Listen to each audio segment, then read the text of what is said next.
when I had a little broadcasting responsibility on Saturday for the Xfinity race. So this is a thing. I had a lot of mistakes. All right. You were play-by-play this. Yeah, play-by-play. So I'm right. Yeah, I'm doing play-by-play. Every time I do play-by-play, I make so many big mistakes. Right? They feel massive. They feel huge. I bet There were a couple doozies in this at least the first stage I remember.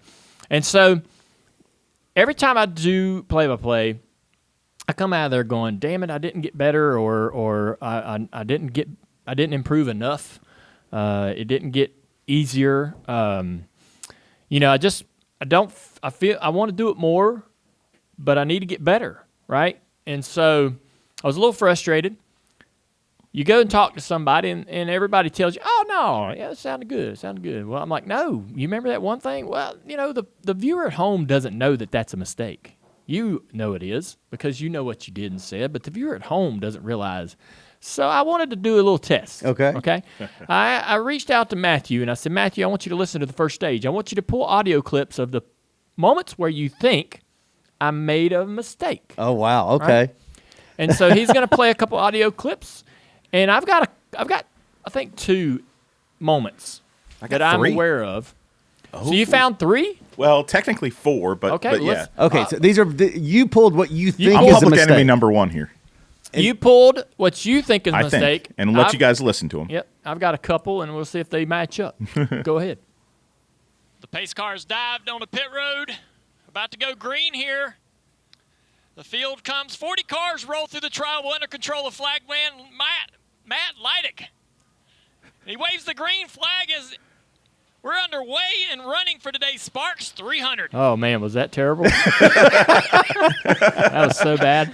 So, all right. So, yeah, I mean, other than being a little choppy, did you get his name? Is his name pronounced right? Leidick. I tried to look it up. It is. So okay. Let me explain the whole thing. All right. that was one of the big mess ups that I had in my mind. Well, right? it was just the start of the race, so big deal. It's not a big deal. All right, key moment. It's a key moment of the race. And I called earlier in the week, the director of Xfinity Series, and I said, "Man, when I was young, we knew the flagman's name, and he was part of the play. He was part of the play. He was a role. He was an actor, right, in the play. And we need to get back to those things. We need to know that flagman. I like that because I couldn't even look it up. We need to know that flag woman. We have females flagging races, and we need to know their names, right? And so I called the director of the Xfinity Series. And I said, I'm gonna say the flagman's name. So it's Matt Leidick. I write it down, and one of the things when I do play-by-play, the week before I watch the last race or 2 at that track. I write some notes about things that I like, things that I hear the other announcers talk about, but I also watch an old race, usually with Ken Squire. And they were great about, in the past, mentioning the flagman. And so I had a little copy. Basically, I had a paragraph that I had written, and I wanted to sort of stay close to that paragraph as the cars are coming off turn 4. One of the things that Ken always said that would fire me up as a listener was the pace car dives on the pit road. Mm-hmm. I said dived. All right. So, anyways, I started. That's where cookie started crumbling apart. All right. And I was trying to make sure that I was going to pronounce Matt's name properly. It's Lydic, and that could be Leidick. Yeah. I don't know, right? But I know that it's Leidick, and I think I had that consciously going in circles in my mind. And so when I got to his last name, I stumbled all over the top of it, right? And then as I knew I had made that mistake, I'm replaying that over and over in my mind, and that's why the rest of that came out so awful. So absolutely. In an attempt to try to do something cool and old school, I butchered the entire sort of coming to the green moment. And just a bad lap. Just a bad lap. You had a bunch of other laps to make it up. No. It's the start of the race. It's a key moment. Unacceptable. So there's nothing you guys can say in this room that's going to make me feel any different. Well, you're not a play-by-play guy by trade. I just told you there's nothing you can say. So I do have a question though. Yeah. Do you guys rehearse the beginning of the race? Do y'all? No. Y'all never rehearse. Sometimes we rehearse and sometimes we don't. We don't ever rehearse the green flag. We rehearse our own camera. Got it. Right. So when we came on camera, I went to Burton and I went to Letarte and I said, "All right, Burton, you're 30 points to the good on the cut line. What are you doing? How are you going to run this race?" Okay. Letarte, you're 30 points under the cut line. How are you running this race? That was how we did the on camera. We didn't rehearse that. We didn't have time. Well, okay, you didn't even rehearse that. Yeah, some days we rehearse, some days we don't. We came on and we did our own camera, and we didn't rehearse that. The producer was happy with it. He said, "Man, that was great. You guys did good." Anytime we do something and then go to commercial, the producer may say, "That was good." He may say, "Guys, not enough energy," or "That was terrible." He may say nothing. But he commented that he liked the on camera. So we're feeling great about ourselves. All right. Anyways, come into the green flag. First major mistake. Let's hear the next one. Completing lap 8. 53 miles into this race. Yep. We'll be back with more. There you go. I was off by about 40 miles. 30 miles there. They expanded Talladega big time. Matthew, you're 2 for 2 here. Yeah. All right, so that was the second one where I know I made a major mistake. I like you guys in the booth afterwards. Dude, I wanted to crawl under a rock. So that was another Ken Squire thing. I'm watching the 1980 Daytona 500, middle of the week, preparing for this weekend. And Ken Squire would always say the lap and the mileage. All right, man. 50 laps to go, 120 miles left. Or going to commercial, 90 laps in, 188 miles in the Daytona 500. He always, and we never do that anymore. We never use mileage. And I thought, that's a cool way to drive home the distance. We say laps all the time, but a lap at Martinsville and a lap at Talladega are different. That's right. All right? Yep. 5 laps into Martinsville, 2.5 miles, right? Which is, So, anyways, I just thought it was a neat thing to say or do, something to add a little bit of personality to it. And funny thing, so I'm sitting there in the booth getting ready. I go up to the booth about an hour and a half before the race. So you get up there and you're preparing. They let you read the car. They let you read all of the ads, like, hey, NASCAR scanner, listen to drivers, right? We read through all of that stuff, so that stuff is fresh on our mind. There's no tongue twisters or anything. Anybody, if you need to know some kind of pronunciation, if we're doing something for Monday Night Football or whatever, or typically with hockey, there's a lot of difficult names to read. Right. Anyways, we go through all that stuff. So you're up there an hour and a half or an hour before the race, and I was standing there, and we got some stat guys that help us with statistics and stuff so that we know what we're talking about. They make us sound really, really smart, but I was sitting there with Russell, who's my stat guy, on this particular day, and I said, hey, Russell, I want to say at some point in the race the laps and the miles. I said, why don't we do can you print me out a column or, a page that says every lap and what mile that lap would be? And he did. But he printed all the columns so close together. It looked like just a page of numbers, right? So he printed it in columns on a standard piece of paper. So it was like one column was lap 1 through 50, then 55 or 51 through 100, right? And all the columns with the mileage next to them, and then the next column and the next column.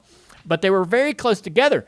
And so I couldn't, when I said, we're standing there, and the producer goes, going to commercial 5, 4, 3.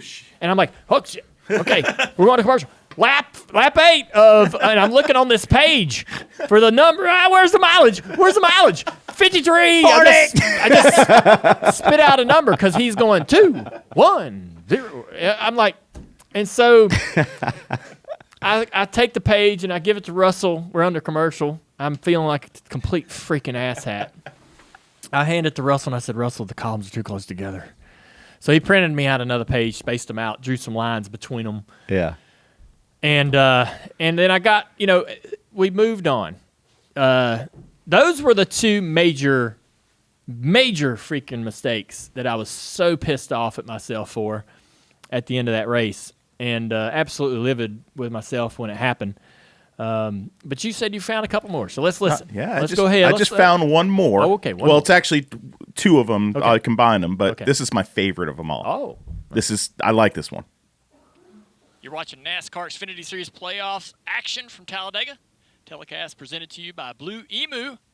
NASCAR on NBCSN is brought to you by Blue Emu Micro Foam, the official pain relief foam of NASCAR. Soft on skin, strong on pain. What's wrong?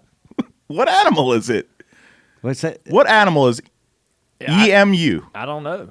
Is it an animal? Yeah, like blue emu. Not like it's not like a cow. Blue emu. I had no clue. I didn't know. I didn't know. I don't know why, but I giggled when I heard that. Play it again, because you're saying that he mispronounced it. Yeah, I mispronounced emu. You said emu is what he said. Yeah, which is like a internet cow. Play it one more time. You're watching NASCAR Xfinity Series playoffs action from Talladega. Telecast presented to you by Blue Emu. NASCAR on NBCSN is brought to you by Blue Emu Micro Foam, the official pain relief foam of NASCAR. Soft on So it's skin, pronounced strong emu? on pain. Yeah. So the animal is like an emu. I didn't know it was an animal. What's an emu? An like emu a is like a big like a bird. alpaca. Yeah. A bird? No, it's like a big bird. It's Really? Like Oh, I thought it was like a ostrich. I thought it was like an ostrich-looking thing. alpaca. An emu is like an ostrich. Yeah. Okay. Yeah. Oh, I'm even wrong about what it looks like. I thought it was a damn. I had no clue. Yeah, it's a little mini ostrich. Well, then I mispronounced that wrong the entire race, which that doesn't bother me at all because I mispronounced a lot of shit. I did it during the Cup race. I said something. People hate it when I say the word mirror. Oh, I think it's great. And so I was like, he's looking in the mirror. And as soon as I said it, I was like, oh, that's definitely got them stirred up. They're heading to Reddit now. If the producer doesn't tell you to pronounce it any other way, then you don't have anything to correct. And another one, Toyota. Oh, It's yeah. Toyota. Yeah. Yeah. But do you say Hell, Toyota? I say Toyota. Not because they get towed. Not because they're often. No. What about Yoda? Do you have an affinity for Yoda? That's how I say it. Yoda's great. Yeah, I love little baby Yoda especially. So, anyways, that one doesn't bother me as bad, but appreciate you being thorough and I'm surprised you didn't find more. No. But yeah, so there was a couple big mistakes. We get through stage 2, okay. Stage 3 was a little better. We finished the race, and yeah, I don't got any more play-by-play this year. I'm not even so. I went out and I'll take the blame. All right, for me doing the play-by-play this year because I went and asked for it. I said I want to do play-by-play. Give me as much as you can give me. Maybe 3 to 5 races would be awesome. So they gave me what I asked for. I'm not ready for it, and I'm trying to get a little. I'm moving a little too fast, I think. This is my opinion. So, if you look at the timeline of Ken Squire's career, right, or anybody, right, Ned Jarrett, all those guys, they pay their dues through the ranks of radio and track announcing, all types of different jobs, right, all types of roles, right. And I've never had any experience in a broadcast booth until 2018. Yeah. And so maybe play-by-play is something that I should probably be wading into a few more years down the road. And while I'm excited and happy that I got a chance to do it because it's terrifying and it's exhilarating, and it really helped me appreciate just how great that Rick Allen is. It really helped me. I already like Rick a lot. We're great friends. I already think he does an amazing job, and he's kind of the glue that keeps us together. But it really helped me appreciate how difficult his job is, how good he is at it, and how necessary he is in the booth. We all have a role, and it helped me really appreciate his. So, but I'm not going to actively pursue it. if they want to give me more races, it's on them. It's their idea. It's because they see something they want to continue to develop. But if they don't, I'm not going to be too bothered by it. So that's kind of where I am today. I change my mind every day on play-by-play, but it's so scary, and rightfully so, because you're going to make not only scary because you're on live TV and you got all these things you got to say and responsibilities as a play-by-play to go to commercial and back. I mean, think about how to might go to commercial 10, 9. All right, everybody, we're going to be back on lap 6, 40 5, of 4, 3. Just don't 2, go anywhere. We'll be back. 1. Yeah, good job. The hell so with that. that's how it happens, man. Y'all are in the middle of calling the race, and all of a sudden the producer goes, "All right, go to commercial," and they give you plenty of time, but and they'll tell you we're looking for commercial, and you're like, okay. All right, quick question. But anyways, I want to finish my point real quick. Oh, go ahead. Yeah, I really enjoyed getting to do it this year, and I'm glad to say I if I never do it again, I'm just glad I got a chance to understand and feel that adrenaline. It is a rush. I appreciate the self-deprecation that you brought today, because I mean to do a segment about your mistakes is nobody really does that. So thank you for that. I think that was fun. My second question though my actual question is, did Sam Flood or anybody that you report to bring this up to you after the race, or is this all your own observations? My own. Nobody said, Dale, you know your mistakes. Nope. Did they tell you good job? I called my boss on the property. So Sam's my boss, but the man in charge, Jeff Minke, he is in the TV compound, and I texted him afterwards, and I said, I'd like some feedback on today, any kind from anyone. It doesn't have to be you, whoever you think could give me some feedback of any kind. And so we talked Sunday morning. He said, see me Sunday morning. And so me and him stood in the TV compound and had a good conversation, and it was very helpful. Do you think he was just giving you things to make you feel better about yourself, or did he actually give you honest criticism? It was very transparent, and good. I was honest to him, and he was honest with me, and it was good. Good. It was very helpful. And I tend to be overly self-analytical and worry way too much. I'm jealous of,